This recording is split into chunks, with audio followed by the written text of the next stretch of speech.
人们突然惊恐地发现自己可能被眼前这群外星生物给骗了，因为他们用了一种非常狡猾的入侵方式，等人类反应过来时就已经来不及了。只因在降临之初，他们的母体先宣称自己是为和平而来，接着还转移到了无人区的森林上空，以此降低人们戒心。然后他降下了一个拥有无限能量的金蛋，用巨大的利益吸引政府高层和人们注意。最后母体再通过定时喷水将大量族人们藏在水里撒向地面，而这些族人还有个很隐蔽的生长模式，这也是人类根本没察觉到的原因，那就是他们是从零开始发育的。外星生物从一种像酵母菌的细胞开始，接着进化成海星一样的爬行动物，再然后是迷你的小型生物，最后才是幼年期和完全体。由于它们的生长速度非常快，还集中在夜晚，所以等人们真正发现时，他们已经发展出了1000人的规模，并且数量还在持续增加，出现在了森林外的社区。瞬间全世界的民众就炸锅了，照他们这种繁殖速度，岂不是很快人类就要被赶出地球了吗？因此无数对这些外星生物的讨伐声开始响起，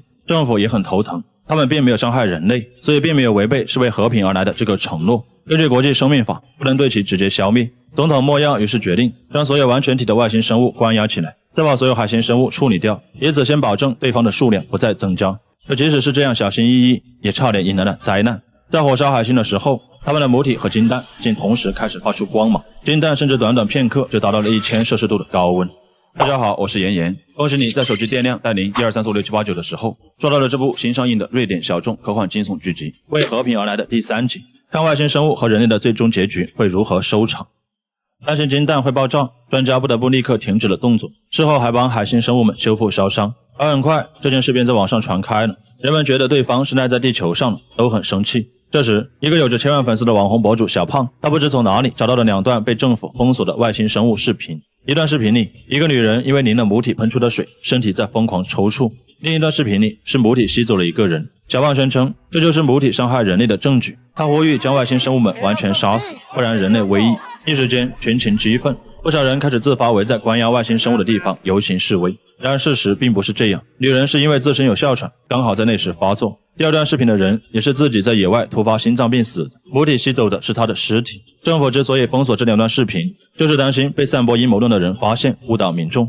可猜疑的种子一旦发芽，就再也没人能拦得住了。现在澄清也无济于事，为了稳住民心，莫要桑德拉和伊奈亚斯用金色蘑菇再去和母体沟通，摸清楚对方对火烧海星的态度，并回答4个问题。Ja, vad är ert syfte här på jorden? Är era avsikter fredliga? Var kommer ni ifrån och hur länge tänker ni stanna? 桑德拉和伊奈亚斯当即行动，不曾想却意外发现一个令人头皮发麻的真相。只因他们这次决定一起去问母体，于是同时吃下了蘑菇，但却失败了，只看到一些颜色和片段。Det funkar inte. Vad var det för färger du tänkte på? Blått, rött, Grönt. Det var exakt de färgerna som jag tänkte på. 可既然桑德拉因为接触过蘑菇，就能把自己想的让伊奈亚斯看见，那么母体是否也可以将自己的想法传递给人类呢？ När du gav mig koordinaterna sist, var det en slumpmässig plats som du valde, eller? Du menar om det var vi som styrde den eller den som sa till oss vart vi skulle? Ja. Jag hade varit där förut när jag pluggade, men jag har inte tänkt på det stället på flera år. 虽然得知了这个重要的信息，但2人还是决定先完成莫亚交代的任务。于是伊奈亚斯这次独自进入了幻境。这次他坐在一张桌子旁，桌上是个礼物盒子。伊奈亚斯将其拆开，里面是他小时候最喜欢的玩具坎多。而就在他愣神时，母体幻化成他父亲的样子出现了。 جايين بالظلم إلياس كرمال نساعدك ما تخاف. Du svarade mig. خليني حضنك. 与此同时，外界越来越多人开始堵在外星生物们的地方，辱骂他们滚出地球。混乱中，一个人没有管住自己的狗，让狗狗钻进了生物们的领地。外星生物们以为是挑衅，当即正当防卫。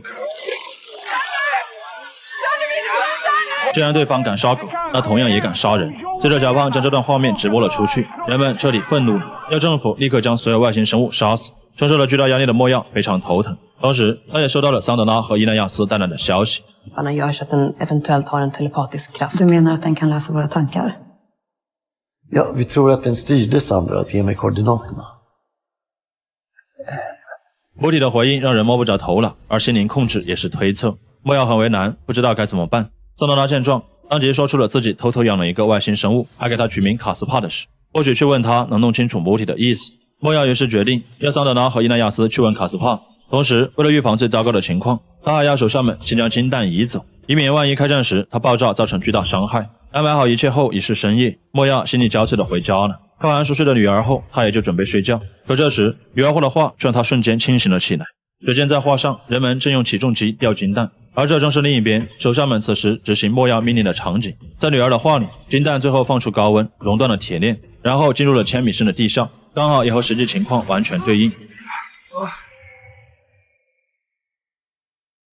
这时丈夫让莫亚赶紧去看电视，因为有家媒体报道，在瑞典的各个幼儿园里都有小孩子在画关于外星生物的画面。莫亚面色凝重，看来桑德拉和伊纳亚斯的推测是真的，母体真的能感应人们想法，那是否意味着人类的每一个计划都在对方的掌握之中呢？与此同时，桑德拉和伊纳亚斯也回到了家，想和卡斯帕交流。只是让他没想到的是，家里乱作一团，卡斯帕也不见了。原来上次和桑德拉大吵一架的男友麦克，事后越想越生气，觉得是卡斯帕蛊惑了桑德拉，于是也参加了对外星生物的示威游行，还认识了小胖。期间，小胖苦恼地表示自己需要抓一只外星生物，好交给自己的朋友研究对付他们的方法。麦克一听，当即带着小胖回到家，就将卡斯帕给麻醉了，送上了小胖的车。桑德拉非常生气，却也无可奈何。却是不知，从此刻起，人类和外星生物的战争已经彻底无法挽回了。第二天，桑德拉将这一切告诉了莫亚，希望莫亚派警力抓捕小胖。莫亚同意了，同时讲述了女儿和其他小孩们画画的事情。只是莫亚很不解，孩子们并没有接触蘑菇，那又是怎么被母体连接上的呢？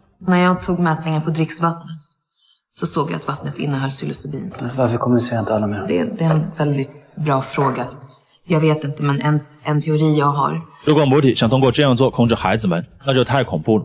一瞬间，高层中就有人决定立刻对母体和外星生物发动攻击，不能再拖了。莫亚却想先抓到小胖，问了卡斯帕后再做最后的决定。因为对方确实并没有伤害人类，所以他直接驳回了高层的意见。然而让莫亚没想到的是，小胖实在太狠了。作为一个抵制这些外星生物的狂热分子，他在侥幸躲过一个警察的盘查后，就敏锐地感知到政府在抓自己，于是干脆将车开到途中的一个加油站。在加油站的监控下，小胖把卡斯帕给拖了出来，然后就要击杀他，结果却被卡斯帕反杀。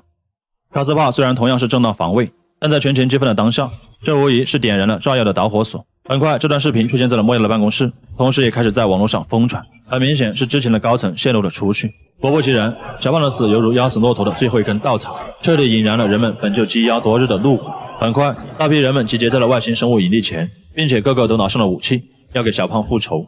桑德拉和伊纳亚斯被莫亚派去调和，可等两人赶到时，大批疯狂的民众已经进入了森林，开始了对外星生物们的围杀。两人根本阻止不了，只能眼睁睁看着人类和外星生物的战争爆发。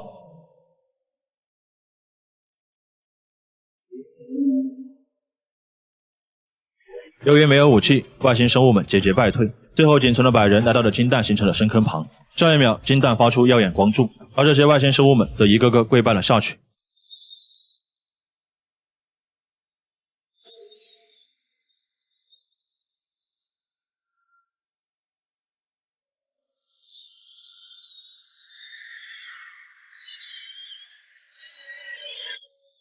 光芒闪过后，所有外星生物瞬间消失，就像从未出现过一样。而随后，人们才彻底明白了那句"我们为和平而来"的真正含义。只因伊纳亚斯在战争中负伤，事后他被送往了医院接受治疗，没想到却意外发现自己体内的癌细胞竟奇迹般的消失了。毫无疑问，这就是外星生物们干的。人类或许真的错过了一个重要的时代，但平心而论，就算有一天真的也有这样的外星生物降临地球，说自己是带着和平而来，但却要分掉人类的一半土地甚至更多，我想我们也不会答应，只会像剧集里一样贪图外星生物的技术，却不想和对方共存，最终也一定会引发战争。好了，我是妍妍，我们下期不见不散。